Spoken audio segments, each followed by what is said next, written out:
Welcome to Newcastle Central, and things look a little bit different around here. So I went ahead and I had spread the baseboards and done the basic weathering on the track essentially. Got a couple of platforms back in, and now things are starting to look a little bit better than just plain baseboards. So let's have a little look through and see how I went about doing this in stages, and then get some trends running, and we can actually see what this all starts to look like now. Right, so I think we are now ready to start spraying. This is the kind of terrifying moment for me. So if we come in onto some of the point work, what I've used is blue tack, or white tack in my case. Some kind of mounting putty is what it's actually called here, but blue tack back in the UK. I just put those between the blades on all the points all the way around. Just so that would maintain the electrical continuity, connectivity, whatever. They are electrofrog points, but I don't believe that expands out to the blades. I'm not 100%, so I just want to put that in place, and the idea is that the inside rail and inside of the blade won't get spread when I go around and do this, and so those blades should still be able to carry power. Because the rest of it is electric, I'm not concerned about covering it over and trying to paint by hand when I would come to do the ballasting. And I would be more concerned about glue getting in the actual movement part there. I don't think that's really a problem with the spray paint. But what you may want to do is hold off before you run off and do this on your own layout.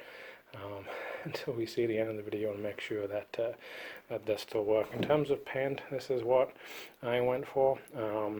This is, Krylon. There are other brands as well. This is just what the local hardware store had, and basically it just needs to be an ultra flat brown. Camouflage is the most common way to get that, at least in the US. So there's different shades of browns and greens, and then kind of the desert looking ones. This is brown.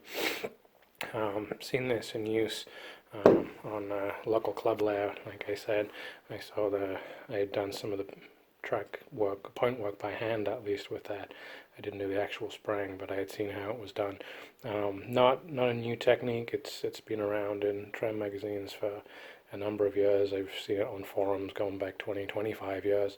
So I'm going to see how it looks, and again, this is just so that there will be some kind of a base coat. I would then ballast over the top, and then I probably would airbrush and wear the track down the middle.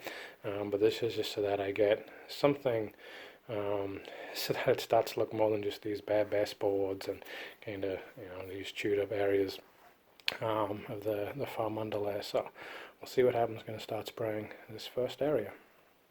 So this is now the first set of tracks all done. So I've actually done pretty much all of the north side of the layout now.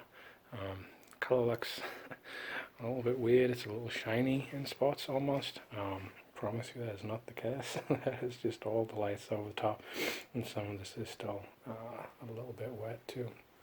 And if we come in down to track 8, that's kind of what we end up looking like. So it's just got a little bit of a brown tint to it. Kind of feel like it blends in the edges of the rails, the rail ties, that foam underlay, a little bit of the baseboard too. So if we back out, so it looks a little odd and shiny, or it's still a little bit wet in places, but it is a very flat brown finish when you stand looking. You can see it a little bit better on this near side rail. Let's try it out a little bit more than around the point work here. And some of this is also the glue underlay, which I kind of knew. That was always kind of annoying me as well, the glue that I had used when I attached the track down. So that's still showing through a little bit. I'm not sure if that shine will go away. It will once it's ballasted, of course, but at least now, when you step back, like I say, this is half of the station done, all the north side of the station done, and swooping around here, this is all done now as well, and it really does make a huge difference. I did take off the tack around here, and I try to clean a little bit of the top of the rails. It does dry pretty quickly, so my plan had been just to run over the rails quick with a paper towel. It was just trying too quickly to do that, so what I will do is just get a Scotch-Brite which is kind of a very, very fine grain, almost sandpaper, like 1600 some grit sandpaper kind of thing. And just run that very gently over the top. That'll polish it up, clean it up, no problem. Take off all that paint that's on the top, and then the pickups on the wheels should have no problem. I will wet until it is thoroughly dry before I do that, so when I then vacuum up, I'm going to pick up all the particles, and there's no danger of any of the paint particles then getting stuck into the paint that's still drying. But take a little bit of a step back and look at the difference that it makes. We don't have all of that shiny, Pico Code 100 track. We don't have. You can still see a little bit of the foam underlay. Well, it's a little bit chewed up around here, but I'm a lot less unhappy and annoyed whenever I look at it. And I did check that throw operation on the points works just fine. Like I say, when I took out the tack over there, that works just fine. Put a multimeter on it, and I am still conducting electricity okay. So quite happy with how all that turns out. I do need to go and get another can of spray now before I can do that south side. It also mask off the control, the switch panel there. So I need to go and get another can of spray and I can finish off the rest of that, and then figure out I might do a little bit more of a coat in here on the brown plywood base as well, just to kind of smooth it up, because that doesn't look too bad over here where I'd been able to spray most of it. Again, just so that it doesn't look quite as bad until I get more scenery down, until I start to do some of the ballasting. So off to the hardware store to get another can of spray paint.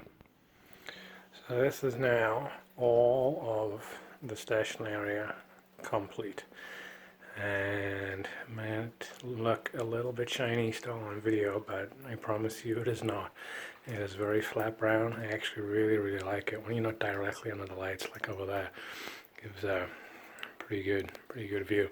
I think it's just on that bare plywood it still looks a little bit shiny, but if you look at the actual track itself, it's not at all. It is very dull.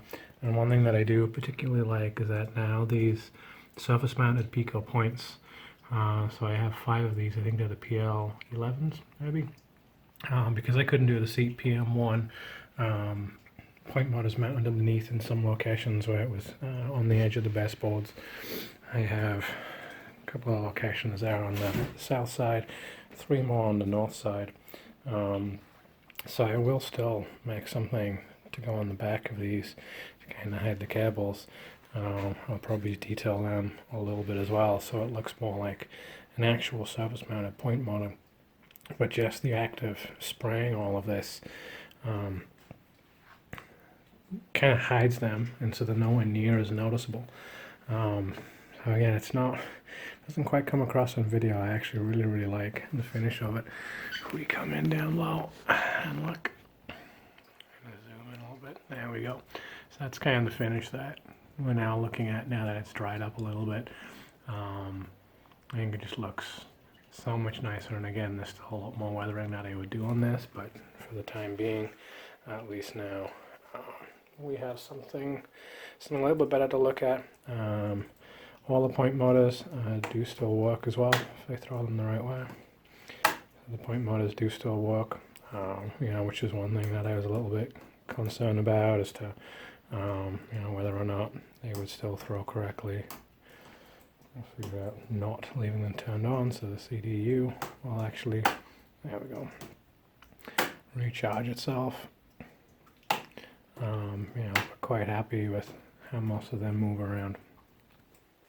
So the next thing left to do is to now go through and very lightly clean the tops of these rails. I've got some 2000 grit sandpaper. I've got maybe like 1500, 1800, 2000. I'm not sure which one I'm going to go with. And just very lightly take off that top coat of paint over the rails.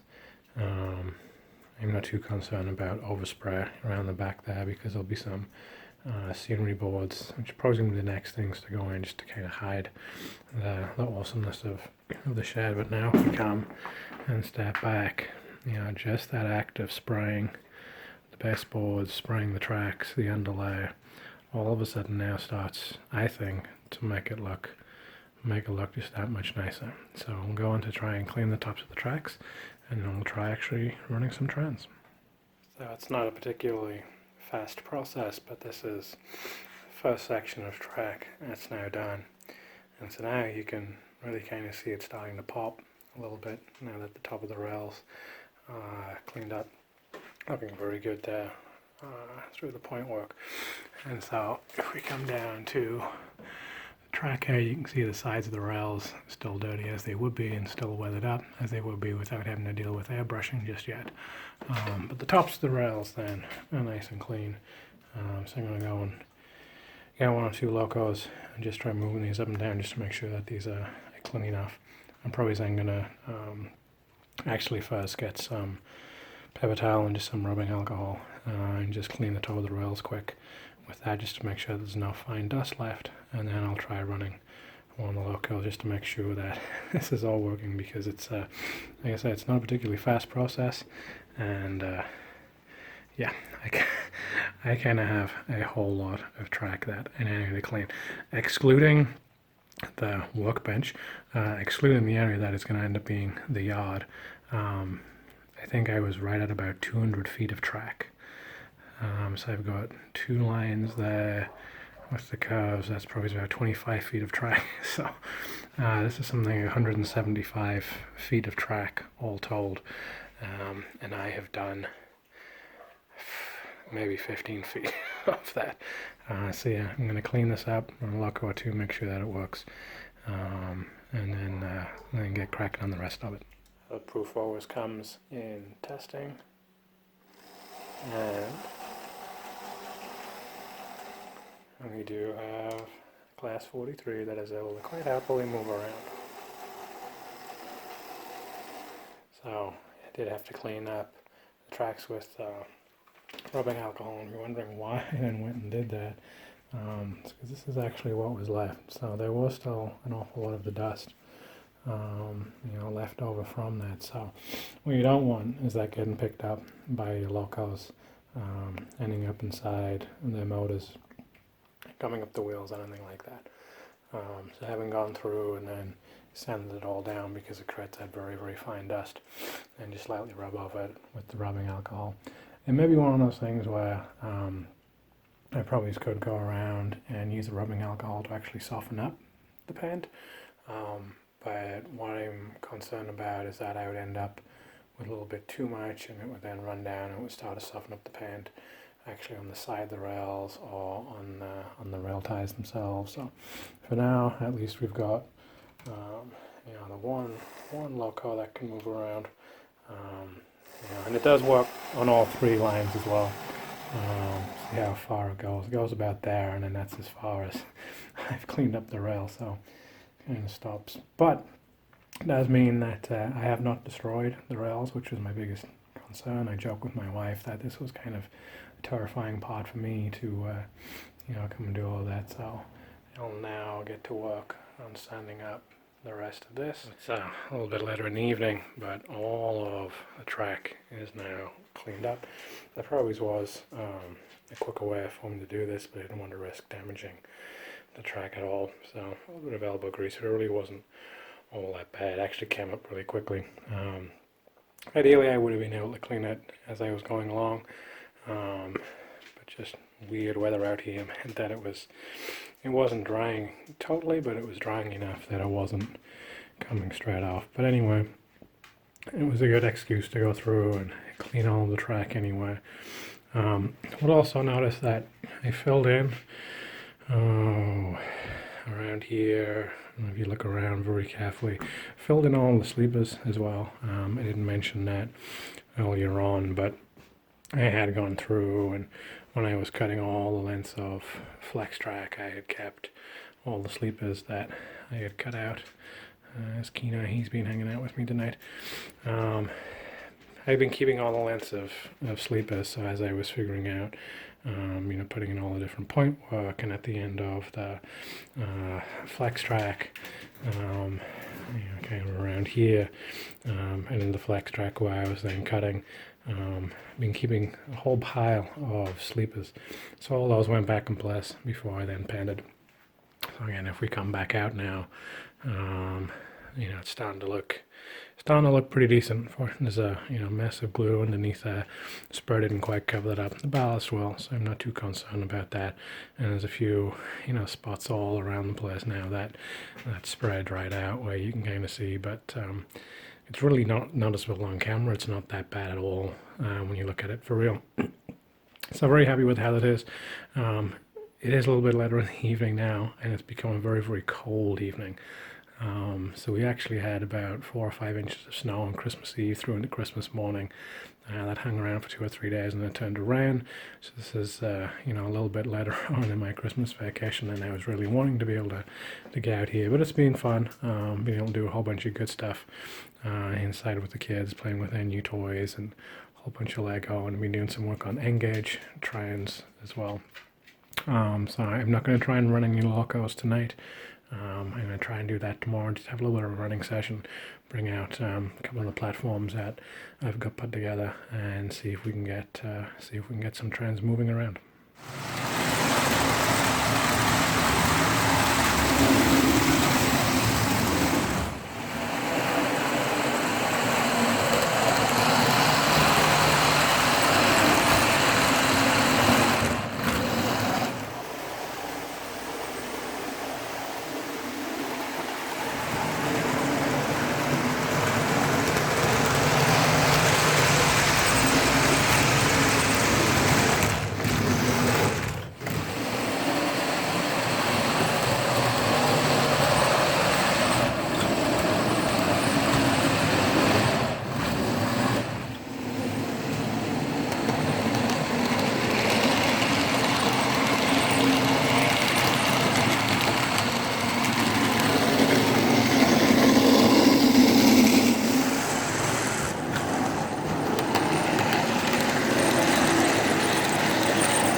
So I think now this makes a huge difference with the platforms down, with a whole bunch of locos and coaches in place.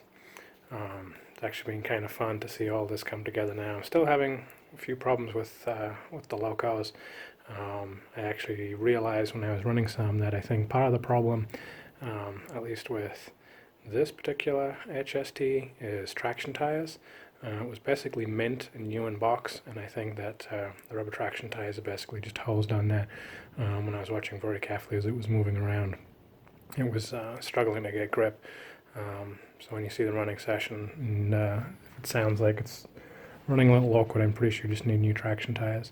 There are then some spots, again, where we've got some of the Pico surface mount point motors, because they're not well, they are electro-frog points, but they don't actually have the frog part with electric polarity running to them for DCC, so the trend stalled briefly going over those. So these are things that I know about anyway, but at least now I'm starting to see an awful lot of progress, at least in terms visually of how it looks. When I'm out here running trends, it looks a little bit nicer.